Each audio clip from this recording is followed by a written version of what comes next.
as possible. We heard, go to the tumor board in. We know there are many choices in internet radio, and the staff and host of LA Talk Live would like to thank you for choosing the internet's hottest destination for the most eclectic sound and invigorating talk. This is LA Talk Live. We are more than just talk.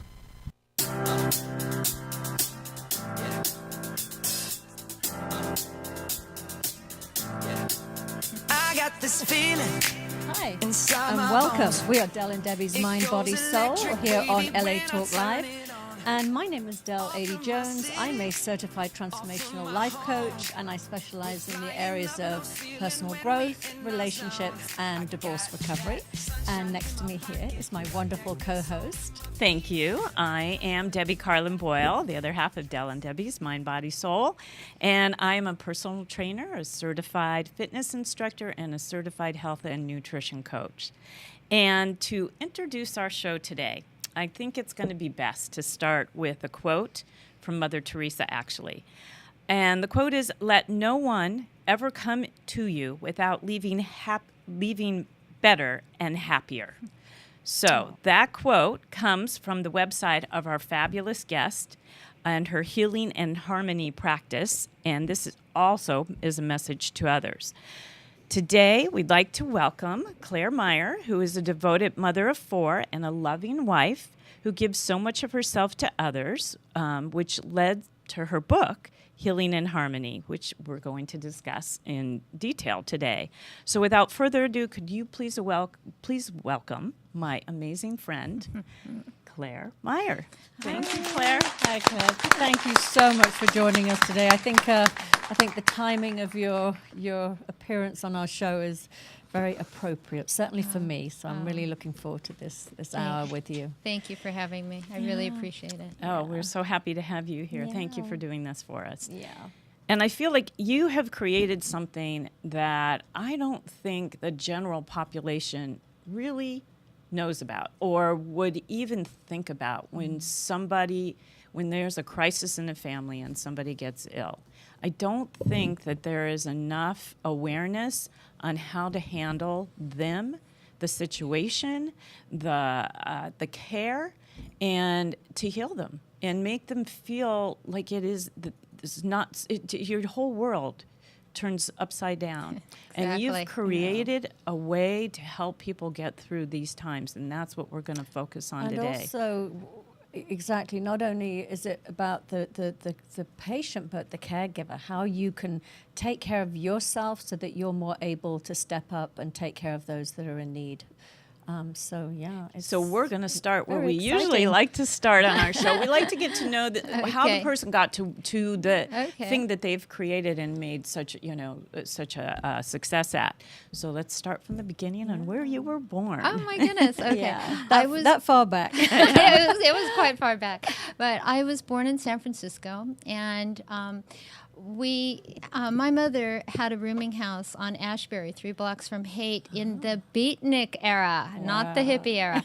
And Before that, yeah. It was definitely, and it was a really fun and interesting place to live. Sometimes it was a little scary, depending on who lived there. Yeah.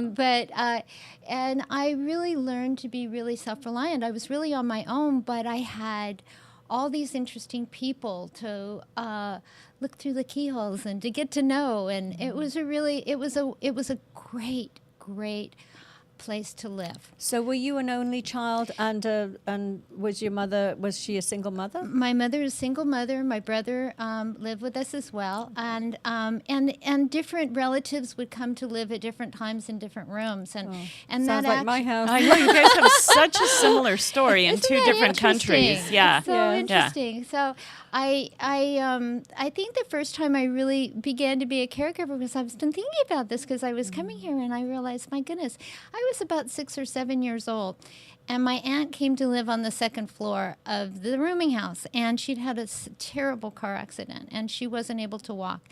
And I was thinking, how is she going to get to the communal meals? Because there were communal meals. It was a really interesting household. Did your mom cook? Oh, yeah. Oh, wow. Yeah. Right. And Okay. so, yeah, it was very interesting. We had we had all kinds of political views in this household. So it was interesting dinners. But at any rate, my aunt was ill, and I thought I have to get meals to her. But I'm 6, and I'm thinking, okay, Jell-O. So I made her Jell-O, a lot of Jell-O, and with little cookies. So that I would take that up to her, and that was really, I saw it really made her happy, and that was the beginning of caregiving for me. Wow. Now, were you a That's- caregiver to your mother? Because often, what can happen certainly in a single parent household, sometimes the child can be parental with the adult. I not at that time, but no, not at all. I really was just on my own. My brother and I were on our own. We would just take off and get on the bus and just go on adventures. We'd get on streetcars. I really was very independent. At a very, very early age. Yeah. Making Jell-O at 6, I would say, is very independent. You have to be able to Boil boil a water. kettle. But what I had 6-year-old? to boil water. That's what I'm know. thinking. I Yeah. was boiling water because I would Oh. make my own breakfast too. Yeah. Wow. We didn't have a communal breakfast. And you'd be so- hungry, a little Well, I 6-year-old was who fun- needed It's so to funny eat. that you say that. I think I was boiling a kettle at 4. Yeah. Oh my see? God, Just Poor making my own things. like little I milky didn't- bottles. Yeah, with so- instant milk or baby food in a bottle. Yeah, I You did know, not have that. I found it really easy. I wasn't concerned about taking care of myself, or not at all. It came natural to Yeah, you, it was- which is We also had to boil kettles a lot for our hot water bottles, so we got very adept at handling hot boiling water. water. so after the boarding house, what brought you? I know you made a move to LA. My mother and I moved to Santa Monica, and my brother moved. how old were you at that I point? was about 10. Okay. 10 or 11. And my brother moved with his father. We had different fathers. So my brother moved in with his father. My brother is about 6, 7 years older than I. And so my mother and I moved to Santa Monica. And again, she really worked a lot. She was not around at all, hardly at all. And again, that just gave me the opportunity to be even more self-reliant. And I really saw that there were people that needed assistance, and being self-reliant was really easy for me. It was easy. So I started at that point. I just remember reaching out to friends that sort of felt like they needed a little help here and there. And it just came kind of naturally. Very Interesting. cool. That's that, but that it was sort of innate to you. You were born with it. I think there is a nurture versus nature there a little bit, but I kind of feel like the nature is bigger than the nurture in this respect. Is that you were almost born with it, because at 6, I mean, yes, the first 6 of your years of your life, there was probably, I'm not going to say neglect, but there probably was a lot of having to be self-sufficient. So that, on top of what you were born with, just put you to where you are today. I can see that. And Yeah, I'm curious. Did you ever feel a little abandoned, or were you completely fine with it? Well, I think I look back on that child, and I think, gosh. Well, That's I what- feel that's what I was I gonna feel ask. sad hearing have about that compassion. child. Yeah. I feel sad hearing about that I child. do. But I'm know, curious about so- you. Do you You know, do you have compassion to that child? I Yes. have compassion for Yeah. that child. I feel like I would not have, that's not how I would treat my own children. Yeah. However, it really, it's those bittersweet things that occur in Yes. your life, those challenges that are opportunities to grow. And I Absolutely. swear, I look back on it, and would I change anything? No. Well, no, I know. The same thing as for me as a life coach. I mean, I went through I call it a very colorful childhood. Sometimes call it running with scissors on steroids. But I don't regret a single thing. It's all helped me get where I am today. It helps me work with my clients. There's nothing that I can hear from somebody that would either shock me or throw me over the edge. I mean, it's like been there, done that, understand. And it's wonderful. It's wonderful when you come through the other end and you can look back. You can have compassion for that younger you, but you can also see the blessings and the gifts and everything you went through, and how you can pay it forward, which you clearly have done. And you're one of the most loving people that I know, because I have the Thank benefit you. of knowing you very well. Thank you. We actually have the benefit of sharing kids that live together, but that's a whole other story. And and I've known Claire for a really long time, and you're the most loving, giving person that I pretty much know. Well, thank And that just says volumes about. And it's so. And thank you for sharing in a book and a website what you know to others and how others can help, because not everybody, this is not a natural thing for people to come. I'm going to show this book. This book, Healing in Harmony, right here. We're going to talk about this in depth. It's a difficult subject, and what I found is that people really don't want to talk about it. They don't want to call me or talk to me until they are in a crisis. And when you're in a crisis, as you said, your world goes upside down. Our world went upside down when my husband was diagnosed with cancer, and friends and family. You go in a tailspin, and that's the time to have a little assistance. And most people don't want to know about it beforehand, and I get that. I really get that. Yeah, they don't want to put the energy there. Yeah. They don't want to sort of, imagine that could happen. They want to stay blissfully ignorant, and then all of a sudden Exactly. it just It happens. smacks you. It's the same kind of premise when you think about somebody writing a will and putting, Yes. getting exactly. power of attorney done. And, we Exactly. went through such a nightmare on my mother's estate because she never wanted to go there and never did. And so it put us all into a tailspin. And it's the same kind of thing. It is, and when I wrote this little book, and I call it a book, it's a booklet. It's very small, but I did that for a reason. Very because potent, very I potent. didn't want to make it long, because I remember when Bill was diagnosed, some really wonderful, well-meaning people gave us books that were too big for me to read at the time. They No, were, and not exactly. only that, I didn't think they pertained to us. I thought, this is too scary. I can't deal with this. Too And much. so when I wrote, as it originated, it was a Christmas letter I sent out after my husband was in recovery. When I wrote the book, I thought, I don't want to tell you why I'm writing each one of these things down that I think are important. I didn't tell the story behind each issue or point.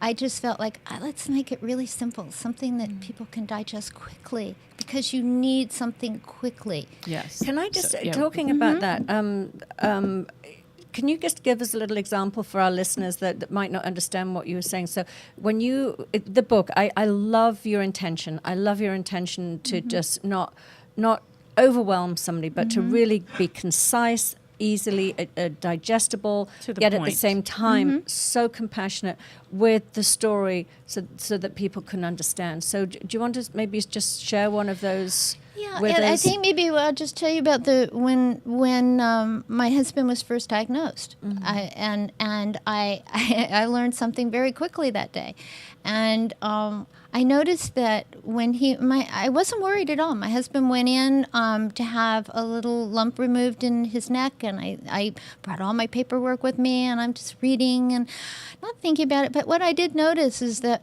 when the doctors came out, they would talk to the people in the waiting room, and when there was a problem, the doctors would take them into another room. And the doctor came out to me and he said, "Can I talk to you for a moment in the other room?" And I just thought, I just was like, "Oh God, what happened?" And I found out that he had cancer. And what I learned at that moment is, I don't care what kind of procedure you're having, have someone on call, someone you can call. I got on the phone while he was in recovery, trying to find a friend to talk to. I just couldn't reach anybody. Oh, really? No one was home, and I learned at that moment to have someone with you. It's so important. It is so important, and that was right there at the beginning, how to care for the caregiver. Yeah, absolutely. Yeah. I was Right just going there. to say, because Yeah. we do it's situations like that, exactly, caregivers especially, that you have this sort of like, you feel there's this unlimited resource within you, and you go in there to support the other person, and then, like you said, all of a sudden you're in the position where you need support. It was startling. Yeah, that wouldn't occur to a lot of people. I love that. That's incredible Yes. insight. And it isn't just some, we thought this was something simple. So I'm just saying it doesn't have to be something major. Yeah. You No. just have Yeah. someone there with you. Yes. And Either way, the Yeah. news itself is so powerful, and so because you don't know what it's the unknown. You are completely dealing with the unknown. So you think the worst and hope for the best, and you don't, and yet it may not be the worst. But either way, you don't know It's yet. just a So shock. It's It's a a huge shock. shock. It's You're a in shock. You're Yeah. in shock. I Yeah. was in shock. And so what we did at that point is we decided, let's gather as much information as possible. We heard, go to the tumor board in Stanford. We went to the tumor board in Stanford, and there are 7 doctors on the board. And I learned something again. And that is they had all the information, and one doctor looked at it, and they all looked at the same information. So I'm thinking I'm getting 7 different opinions. I was not. We were not getting 7 different opinions.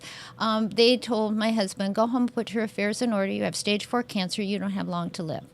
And I want to tell you right now, my husband is alive and well and flourishing. And So- it's been 20 years. And it's been Wow. 20 years. That's So, incredible. But no part thanks what to you. what I learned then is 2 or 3 opinions at least. I believe in 3 opinions. And we went back home, rolled up our sleeves, and we found a doctor that I think you need an extraordinary technician, but you need an extraordinary human being who believes in you. gonna say, And it's I think more that's about the power of it's so belief important. I think that it's you're even gonna more do- important than being than the qualifications. Yes. I believe you need both. Yeah. And by having faith in that they're technically strong and good, yes. then and that they're a good human being and believe in you and believe in Yes. that you can get well. And we found that doctor, and so that was there. I learned 3rd opinions. What we're going to do, I want to go through everything, Okay. but I want to go back to you touched on it briefly, how a Christmas letter prompted you to write the book when Bill was going through this.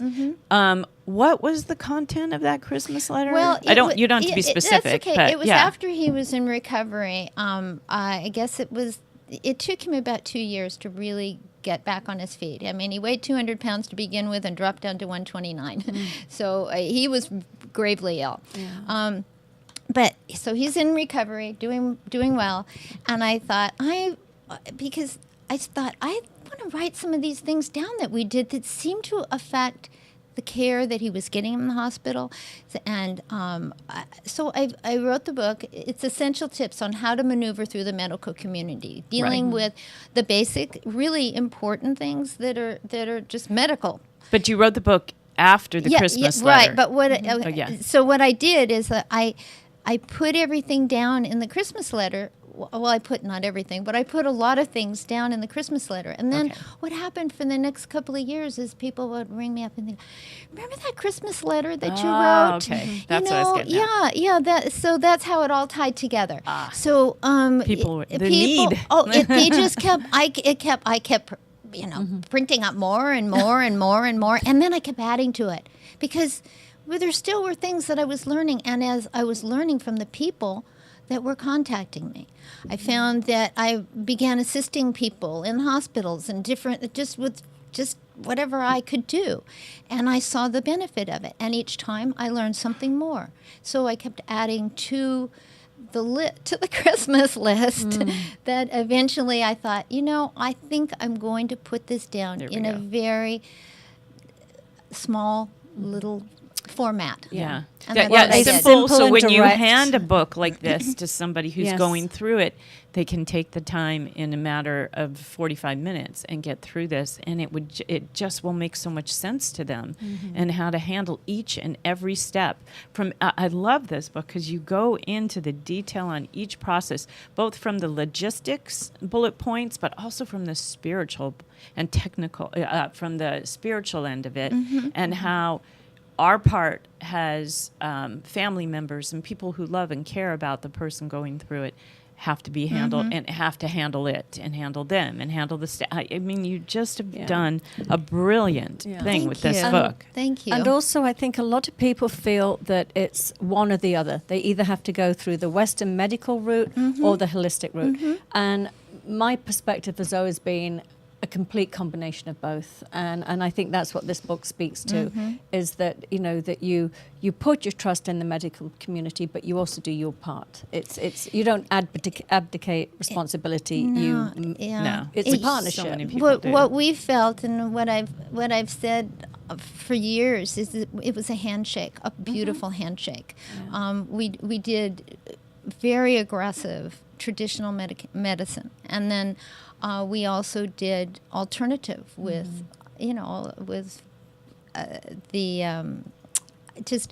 we did really some interesting alternative, actually. Well, I'd like to hear And about you're not that. quite sure. Yeah, we should dig into that because you're not sure. It was probably the combination, but you're not sure what got him to wear it. What were some of the Well, most well, unconventional things you it did? was really funny because my husband was so not into any of this. He was.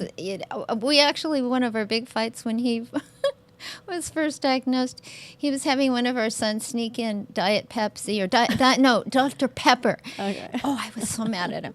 But anyway, Mad at him, your son, No, and I was at Bill. mad at Bill. Yeah, because your son was just doing oh what his yeah, dad was asking him to do. exactly. Yeah. And of course, the children were all, they were from 5 to 22. They were all, their world was frightening. Yeah, But absolutely. at any rate, but I kind of lost my point. But No. You're talking about some of the holistic, some of the the more alternative. extreme- So I had heard about this woman who was a holistic healer, and I said, Bill, please, can she come? He goes, oh my goodness. He was like, I just think that's ridiculous. And anyway, so Anissa came, and she taught him about visualizing, and it was so extraordinary and so wonderful the way she spoke to him.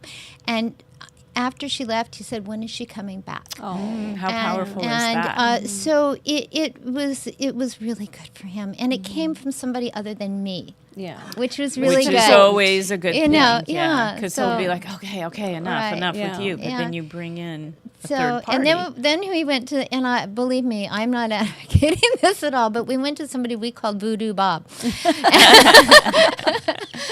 And we also went to. I want to hear about Voodoo Bob Bob first. Yeah. No, we'll go through the list. It was Yeah. getting, and they do. It was in a tank where it's oxygenating your body, which I is love totally fine now. But this was in his backyard in like Canoga Park, and so it was very weird. You know what? I've had that done. It's Have you- incredible. Okay, well, Bill did that as Yeah. well. We had shark cartilage flown in from Alaska. We had an herbalist who we were working. But let me just tell you that the traditional doctor that we chose, worked hand in hand with Fabulous. the herbalist and the other people we were working with. That is so important. It's miraculous. That really is, because often you find, like I bought this, my sister is battling cancer right now, and I bought this thing called the Beamer, which was supposed to be really beneficial for people healing from cancer, and I mean, it has all It's also this preventative. data. It's a mat that you lay on that helps rejuvenate I've cellular. heard about it. Yeah. I've heard about it. Well, yeah. I bought this with the specific intention of taking it back to England for her to use as part of her healing from her 13-and-a-half-hour operation. And the doctors there were just absolutely no way.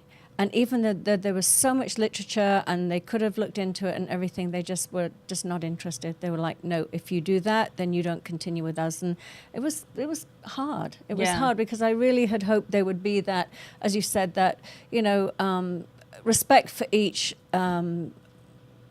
way of coming at this and doing it together and having it be,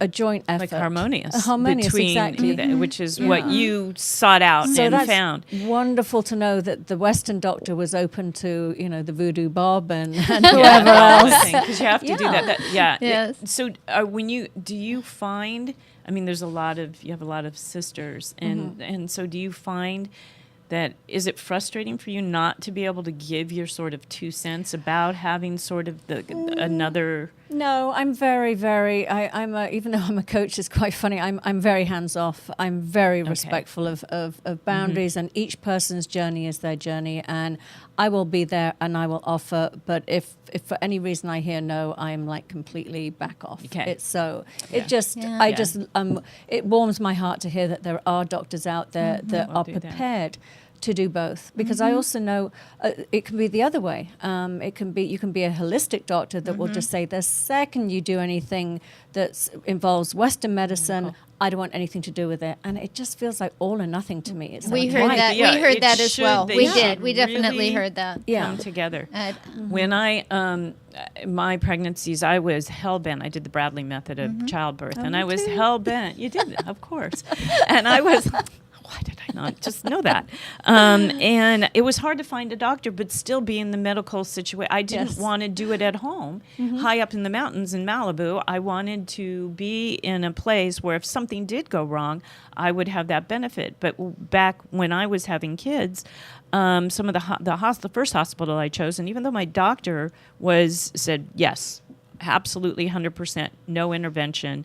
We will, until you're ripe, we're not going to go in, blah, blah, blah. We'll let you do this naturally. As soon as I got in the hospital, their protocol was 150% different. And I had to get my doctor to come in, even though I wasn't dilated enough to have birth, to make them take me off the machines, allow me to walk the hall so my feet weren't up in the air, stopping the gravity of the baby coming down.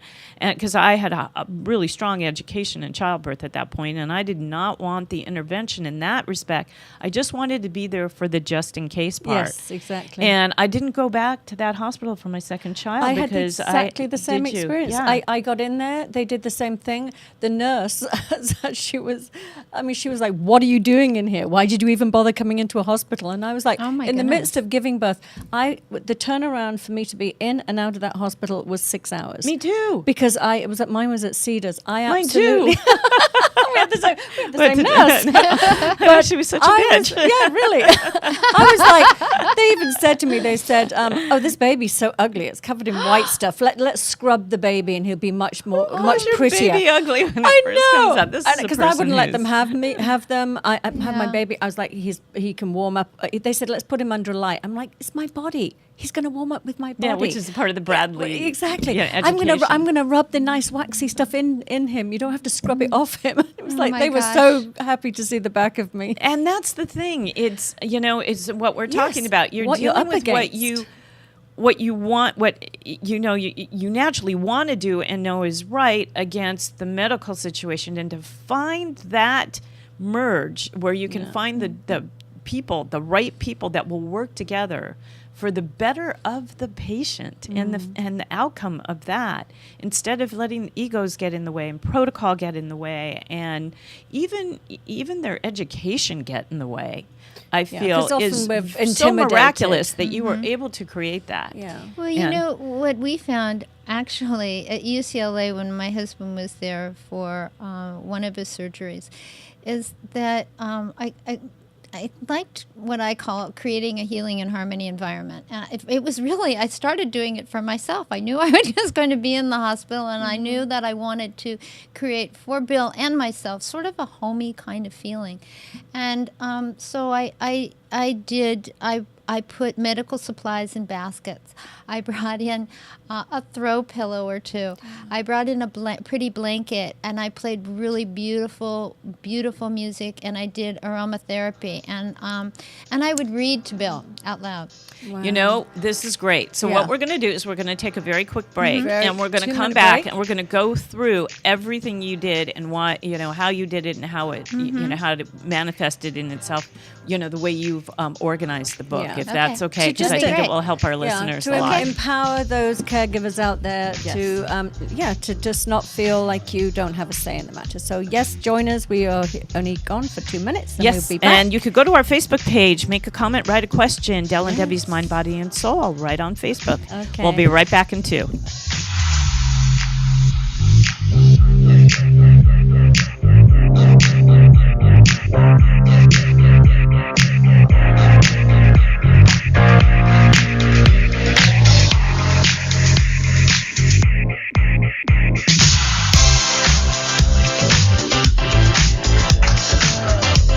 We know there are many choices in internet radio, and the staff and hosts of LA Talk Live would like to thank you for choosing the internet's hottest destination for the most eclectic sound and invigorating talk. This is LA Talk Live. We are more than just talk.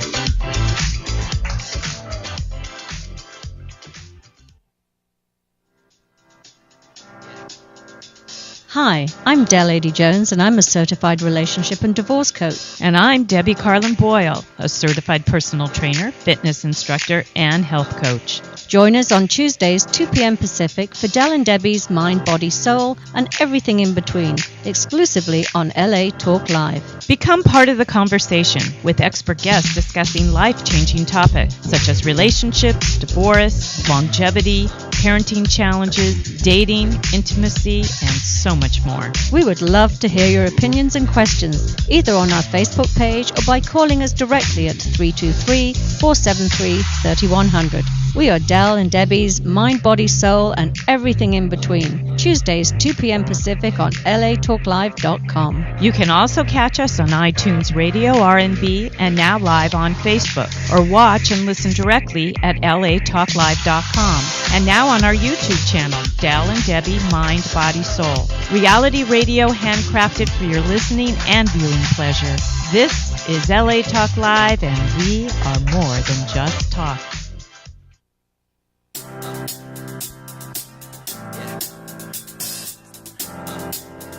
Welcome back. We're Del and Debi's Mind, Body, and Soul, and everything in between. And today we're talking with Claire Meyer. She's the author of a book called Healing in Harmony.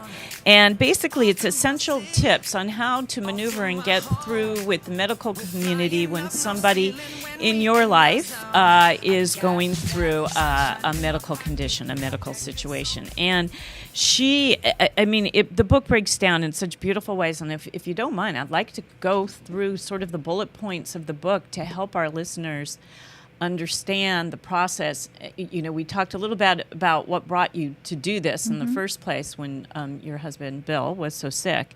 But if we could go through and talk about each one of the points, it would be really great. Starting with the empowered patient, going from there, from that angle. Well, it's really important to be an empowered patient, absolutely, and it's equally as important to have an advocate, a caregiver, to be with you at all times when you're going to doctor appointments, when you're writing everything down. I kept a notebook, and I keep notebooks for other people. I've done it, and you'd be surprised the mistakes that are made and the things that are forgotten. Yeah. And also, I want to go back to one of the first things. Yes. I know a lot. I mean, I can speak for myself, and I know a lot of people, they don't want to offend the doctor. And when you said you'd like three opinions, yes. Often people don't want to go for that second or even third opinion because they don't want to suggest to the doctor that they don't believe them or don't trust them.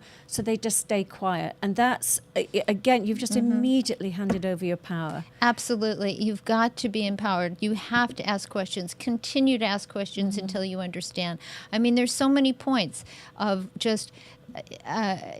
you own your own imaging, for one thing, and doctors will tell you, no, you can't have those. I remember when you told me that. Yeah. I remember you told me that a long time ago. You've paid for them, you own them, and you put them where you feel that they are the safest, and that could be a small lab.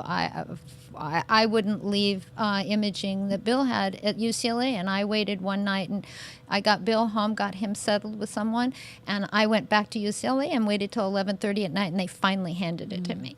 Now, also, just on that subject, because I know it's very important, is how you, just this one thing here where you want another opinion, because I know you have a wonderful way of respectfully asking for what you want that doesn't basically get the backup of the doctor. So if we can just give our listeners a tip on that, on how you might say to somebody, I respect what you're saying, but I need another opinion.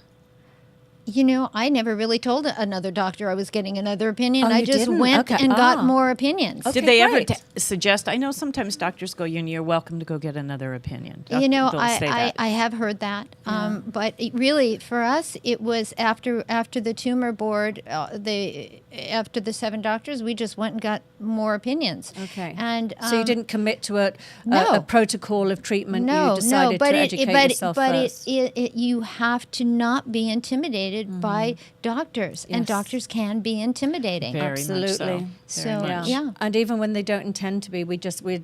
become children. We And just hand over our power. The other thing to know is that you're not a statistic. There's always hope. There always, and you just don't put limitations on it. Right. Yeah. Everybody's so Because individual. when the doctors told my husband, go home, put your affairs in order, you're not going to make it. Well, gosh. That's just You know, putting that's him in a box, in a that is- category with that's the other people. Statistic, we Yeah. and of course it's important to gather information, and then you roll up your sleeves and decide what path you want to go on. That's so interesting. We did that with my sister. I mean, people say to me constantly, well, we know what cancer she has. She has pancreatic cancer, but people say to me immediately, what's the prognosis? What stage was she at? And we didn't want to know. We didn't want somebody saying anything, Because any that just limitations. categorizes I was you. so You're not a careful. category. Yeah. I was so careful who came in contact with us. I needed to keep our world small, and just I didn't want negativity Yeah. around us. Yeah. Yeah. Exactly. I mean, I stopped telling people because it was breaking my heart. Or people just kept coming up to me and saying, "Oh my God, that's what," and I just, it was enough. I just thought, you know what, I need to, I don't want to hear those stories. If you've got a positive story to share with me, that's great. I'm willing to listen to that, but I don't want to hear the other ones. I just don't. And I think that's, I'll just put that out there too. I think it's very respectful when somebody is going through, when their loved one is going through something challenging. I don't think it's necessary to share with that person that you know somebody that had that and died from it. I just don't think that's necessary. Yeah. Gosh, no, I don't think so. Yeah. So You know, anybody out there, just please don't offer that up because You it know, is not helpful. I learned something from someone also while my husband was ill, and I have it in the book, and I'm grateful that I learned this lesson. She came up to me, she heard my husband was ill, and she goes, "Honey, I hear your hubby's under the weather." And I remember thinking, I'm in Under the weather. he's living hour to hour. We're living Yeah. hour to hour in our home, and I was stunned by it. And but then Yeah. I think about 3 years later, I Okay. ran into this woman at a party, and she comes up to me. She says, "Can I talk to you?" And I said, "Certainly." She goes, "Forgive me, forgive me. I didn't understand about this health challenge and it's just my sister's been ill, and I've had to learn to be a caregiver, and I've learned and I see what was going on." She says, "Forgive me." And I thought a lot about that, so I wrote in the book, forgive those who can't be with you. They Yes. don't know. Please That's right, I forgive was them, gonna and say. you'll be so surprised at who will be there for you. Yeah. You It's know? really Well, funny that's because you beautiful. never You know. Oh. And people very often, I know my brother, when anybody in my family got sick, he ran for the hills, because he didn't know how to handle it. He could never go near a hospital. He couldn't be in the hospital, couldn't deal with any of that situation. And then I have another sibling who couldn't stay away, so you just don't know how people individually are going to handle Exactly, it, exactly. And a lot of times, for us, friends of friends get ill, and or our family gets, we don't know where's You the don't know right what to and where's say. the wrong. I know, it's so true. We You had know? somebody knock on our door, and she walk in in the middle of building, so ill. Come in with, "Hi, we brought you margaritas," and it's like, I thank you, but not right now. I know. But she didn't But she know what to meant well. do. That's Yeah, what I'm saying. yeah. There'll be people that will Yeah. bring you comfort, and there'll be people that want to, but they Yeah. don't know how, and they'll be Exactly. quiet. They won't say anything, won't send the card, and then they feel bad, and forgive them. forgive them. Because that's who they are, and that's, Well, they don't know because how to handle. because they haven't learned, and Yeah. bless their hearts that they haven't had to learn No, that right, lesson. right. You learned You that's know? what brought you here. Yeah. You've learned Well, it yeah. very Again, early just on. for anybody that is listening, and I don't normally dispense advice, but I think the advice is to really, it's not to minimize and not to dramatize, and the other thing is to just ask, what do you need? What can I do to help? How can I Yeah. help you? Just be there Yeah. for that person, Yeah, and just let them tell you how they want you to behave. Yeah, For you to try and figure it out yourself can sometimes be just not the right thing to do. So- There's also really practical ways to maneuver through the community, the medical community, and as I mentioned, your all your lab work, all of those things. Keep track of them. Keep them in a notebook. Ask for copies of every scan, every lab blood work, anything that's done, and then also if you're at a doctor's appointment, make sure that you the doctors will say, next time I think we're going to run this test. Well, I've been at doctor's appointments where they've forgotten that, and I say, well, you remember last time you said, well, That's all noted. I think we were going to run a test this time. Because that's right, and it's things like that. Even So, in the hospital. What I'm thinking is we all have these, we all have our smartphones now. Could you even just record the doctor's meeting so you have on record what was said? That would just be a great thing to do. I mean, it. but I sit at meetings and doctors' appointments still to this day that go on for an hour and a half, 2 hours. And I don't do that, but somebody else might want to do that. And I take notes. I just I just write as quickly as I can, because in the hospital too. I've been sitting in the hospital with different patients, and I'll note that meds were given at a certain time, and someone will come in and start to give the meds again. I'll go, whoa, I've seen that wait a over and minute. over again. And we have to be the careful, advocate. but be forgiving and not be argumentative about it. And one of the things I learned early on when I used to take care of my grandmother and my aunt, my mother used to come in and raise hell in the hospitals. It was so horrifying. She'd get everybody so mad, and then she'd fly out and leave. And then I'd be there trying to disarm everyone and bring them back into care about my aunt or care about my grandma. They're wonderful. Right. Don't cause We trouble. should talk about those it's really steps. important. We should really 'cause talk you have about a really that. great way of Protocol. humanizing. Yeah. So Yeah, let's- humanizing is vital. And one of the things that I did with Bill and I've done with my family when they've been meeting a health challenge in the hospital in particular is humanize. And Bill could be on a gurney and they're wheeling him to surgery, and I'm telling everybody, I don't care who's wheeling him down, this is the greatest man in the world. He's a wonderful father. I am so lucky. He's such a wonderful husband. And I just told, it didn't matter if the people were emptying the trash in the room. I wanted everyone invested in his recovery. Yeah, I want to add something to that too, because my mother bless her, is 90 years old, and she has some health issues, and she's going to the doctors all the time. And there was one doctor, she loves to share this story, who she just felt she couldn't get through to. She was just a number to him, and she was seeing him constantly.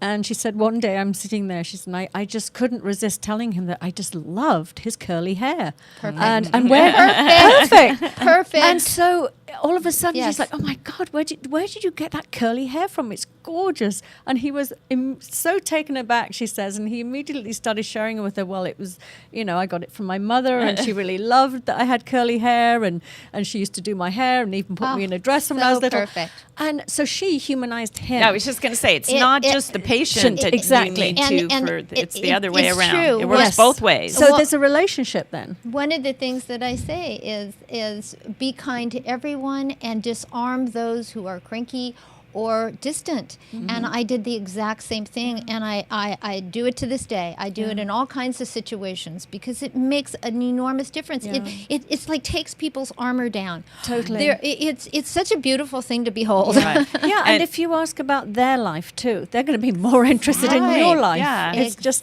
Exactly. It's the same thing that a salesperson does basically when you walk into a store and they compliment you on your hair or your dress or I your don't know. shoes. Sometimes I just So- feel like that one doesn't work for me. But you know what I mean? mean, it just now it's become. But that's the I just point see them all behind- gathered for their sales that's meeting. the point behind it, which Yeah. is the same point that we're making, is that everybody's human. Yeah. Everybody wants to be treated with love and kindness. Exactly. And when they're coming in and they're just working like robots, just doing the job and thinking of you as a number, everybody on the other end knows that and feels that, and that's not going to help to heal somebody. And then, so that's where this whole one of those thing components. came in. Yeah. I mean, it's one I of the know. components. It's really mind, body, and soul. It Yeah. really is. It's all encompassing. Let's And talk I'm not about sure Go the ahead. room. I was going to say because Yeah, I was think just going I to say started that. talking I about just that. want to Yeah. talk about the room and Yeah. what you did to create the environment. Yeah. Well, again, I just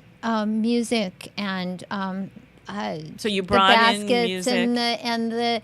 and some throw pillows and a blanket and Aromatherapy oils. yes, and photographs of the family, photographs That humanizes and him with exactly everybody walking knowing in. that he's cared about, and it made an enormous difference in that what happened was is that at UCLA during the rounds. They'd all come around and then they'd leave and then they'd come back later. What are you doing in here? It feels so good. We want to be in here. Yeah, of course. We I mean, want they'll to come be in and here. check in on And this they would patient more they often. said, would you mind if I come and just take my break in here? And they were just quiet. yeah. And it was so surprising to me, but I saw the benefit Yeah. of what it did. It was Love really and it Because was they lovely. don't want to work in that horrible, No. sterile, cold environment either. That's what Well, makes I them act did- like robots, Yeah. practically. When I was in hospital, I had a couple of times I was in there for a week. I had 2 like emergency surgeries, and what I also noticed was when somebody bought you flowers.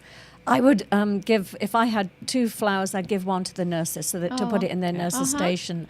And they would individually all come in. And so even like when the shift changed, they go, "Oh, we heard that you gave us some of the flowers. They're beautiful. Thank you so Isn't much." that so nice? It Humanizing really made it. a huge That's difference. love and kindness. Yeah. I love that what you do with the IV pole. You Oh, put that's IV on. You wrapped IV around the pole. That's right. That's right. I do.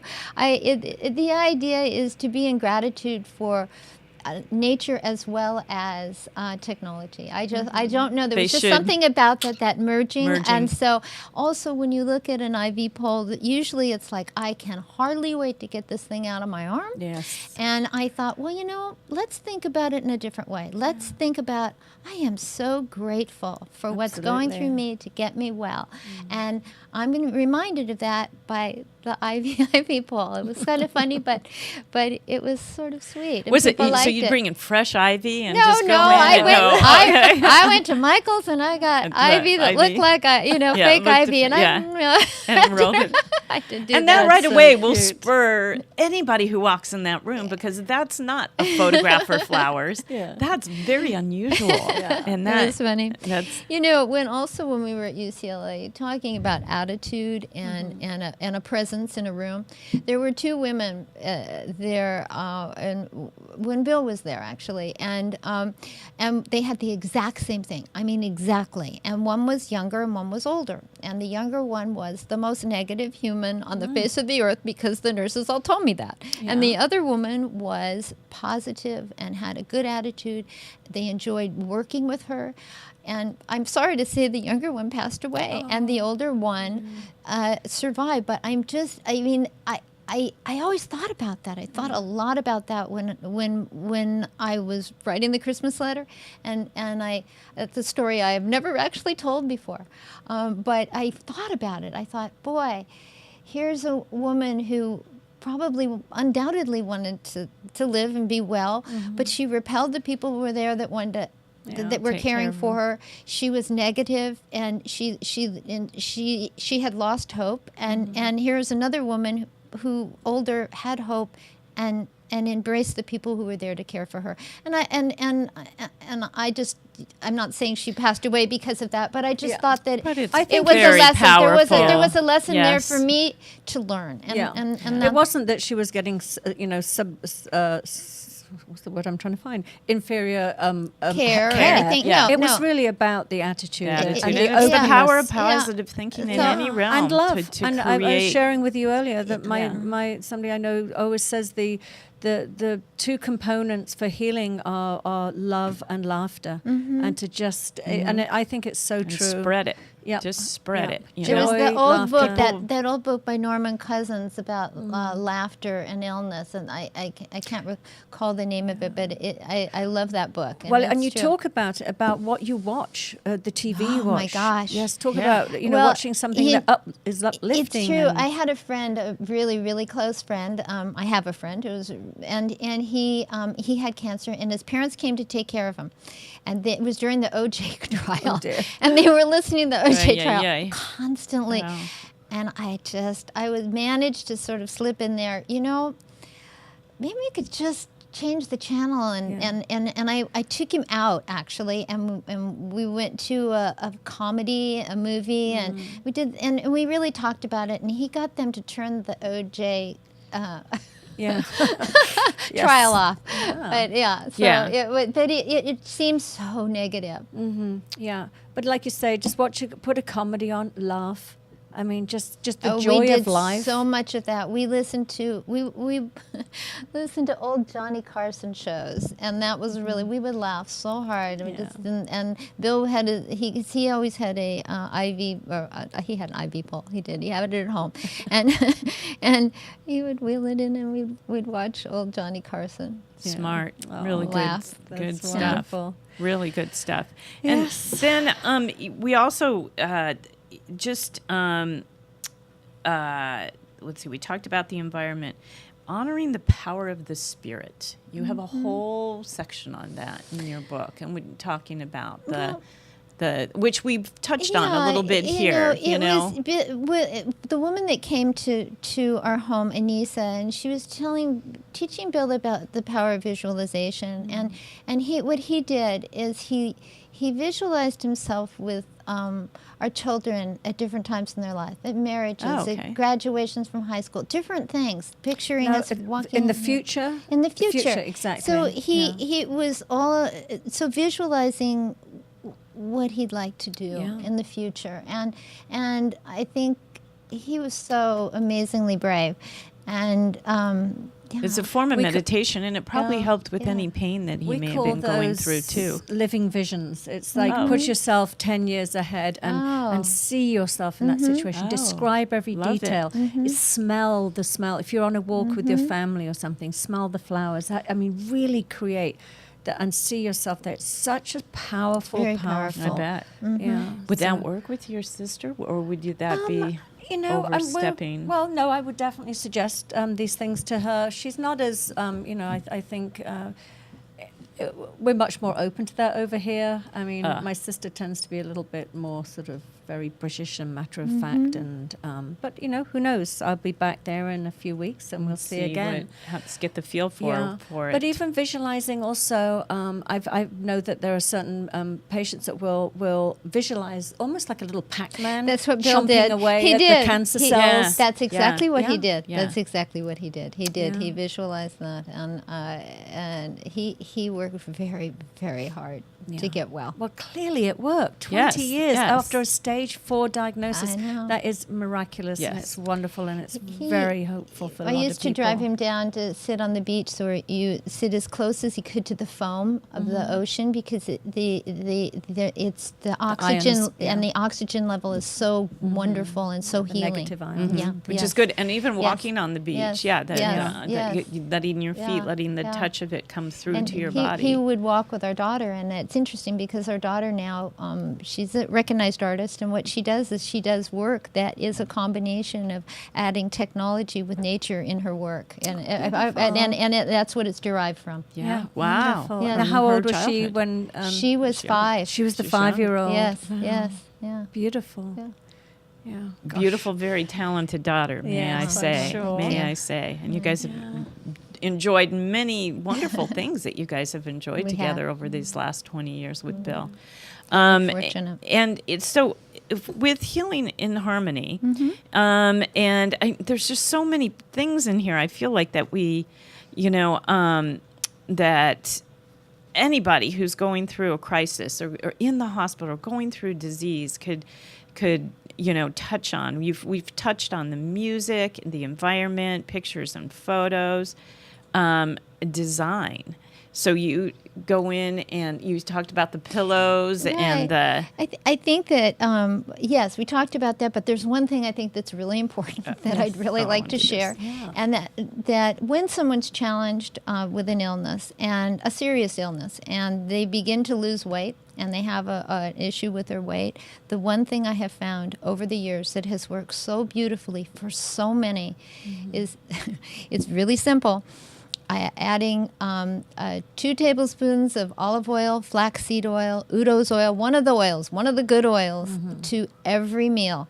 I actually got billed to gain 5 pounds in 1 week. Wow. and he wasn't able to swallow whole food. He still is not able to swallow whole food, but he's on a blended diet to this day.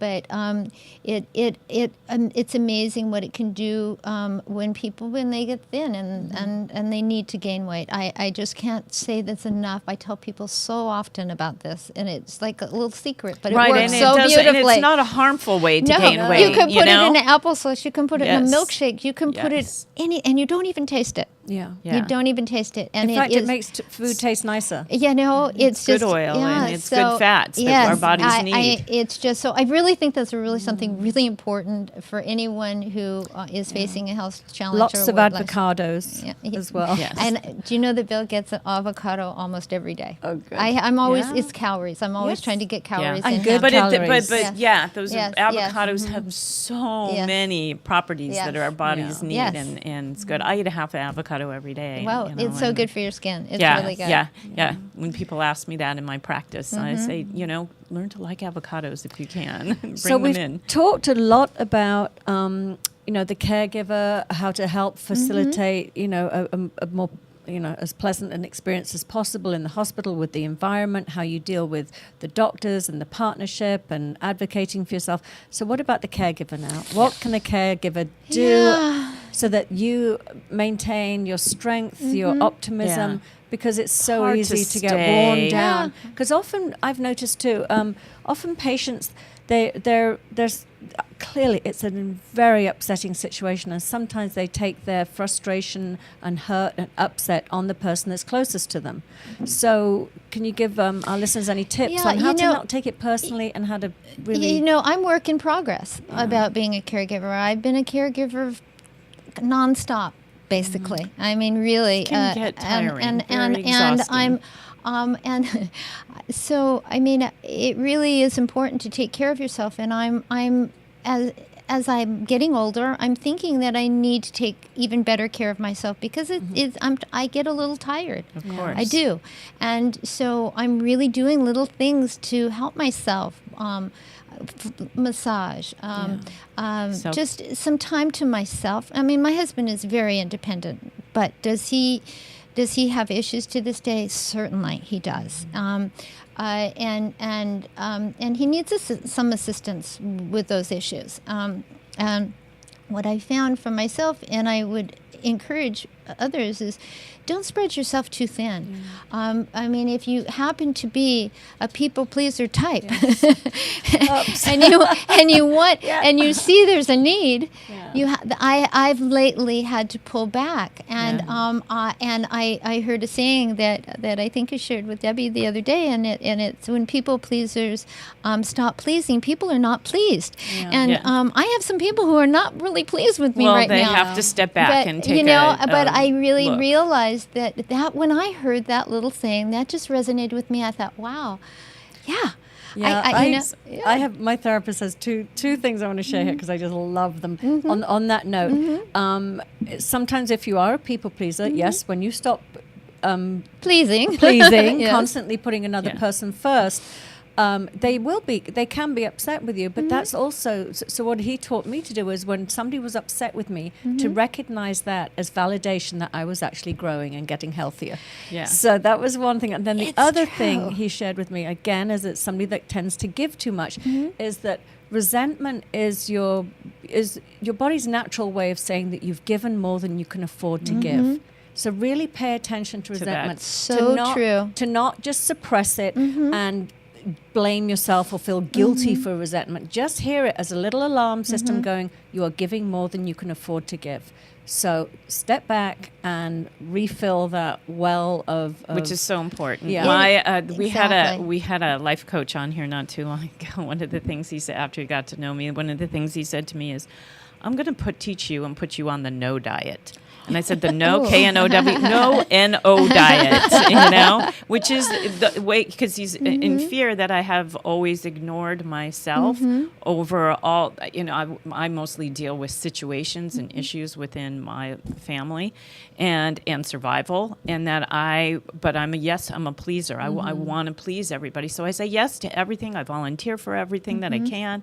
And then I spread myself out too thin. And then those things start to, if you are not your best self, you are not your best for the things that you need to be your best for when it comes to the people you love and anybody. Yeah. So we have to be our best selves. Absolutely. And sometimes we need somebody to look in from the outside and slow us down. And say, well, boy, you've got a lot on your plate. Yeah. You better just not take on any more. Right. And I had someone say that to me. Yes. And I thought, oh, no, I don't. What do you mean? It's not that. This isn't so hard. Yeah. She goes, are you kidding me? So this is hard. Other things that you said that you can do to really feed yourself. I think massage is an excellent one. I mean, I'm doing Pilates now. I'm doing exercise. I'm doing some things on my own. I mean, there's certain travel things. I went with a friend to New York. Wonderful. And we just had, we were like two little girls laughing, and how fun. It was so much fun. Yeah. And I think that I'm saying no to things, and You're on the no diet. No diet. And I am, and what I've noticed, you can say no, and people are not happy about it. Yeah. But what happens is that the person that needs assistance will find other people that will take them under their wing. Yes. And now I see that these people that I'm referring to I just can't do it anymore. No. That they have other people have taken her under their wing. Absolutely. It's so true. I mean, we tend to sort of get caught up in that. If I don't help them, nobody else will. But that's so wrong. Then they there expect are you other to. people. It's so true. Yeah, there are other people that if you can pull back a little, other people, it gives the other person opportunity to step up. And it also. Nobody wants to be fully dependent on another human being. I mean, so if you can spread it out a bit, and there are other people that can step in and help, it's healthier for everyone all the way around.